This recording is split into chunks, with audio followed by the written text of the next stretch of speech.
Saksihan ang mga aktibong aksyon at pakikilahok sa iba't ibang aktibidad ni Police Colonel Felipe B. Maragon, Provincial Director Rizal Police Provincial Office, simula August 19 hanggang August 23, 2024.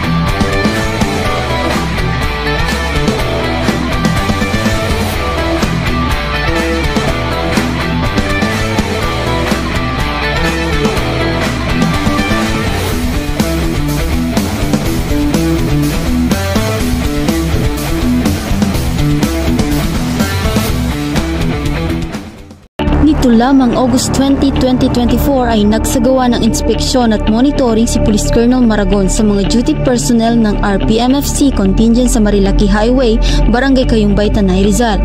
Binigyang din ni PD Maragon ang kalinisan at kaayusan ng kapaligiran at police presence sa mga tourist attractions sa Rizal. Ito lamang August 20, 2024 ay matagumpay na naisagawa ang conference at validation sa deployment plan ng Cainta Municipal Police Station na kung saan ay pinangunahan nito ni Police Colonel Maragon.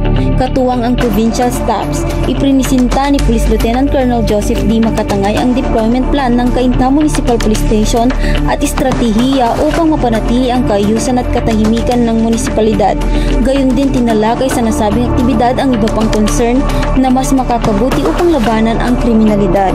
Nito lamang August 22, 2024, ang Police Regional Office 4A sa pangunguna ni Police Brigadier General Paul Kenneth E. Lucas, Regional Director, ay nagsagawa ng isang makabuluhang meet and greet para sa mga stakeholders na sumusuporta sa lahat ng programa at aktibidad upang maibahagi ang natatanging ambag sa pagpapanatili ng kaayusan at kapayapaan sa buong rehiyon ng Calabarzon.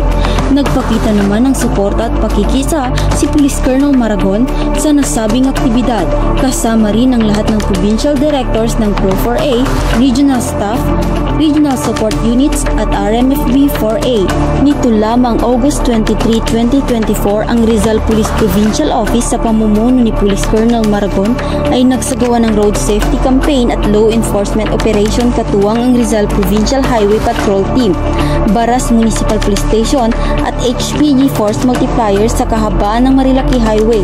Ang nasabing aktibidad ay naglalayon na maging maayos at ligtas ang lahat ng motoristang dumadaan sa nasabing lugar at maiwasan ang anumang aksidente sa kalsada.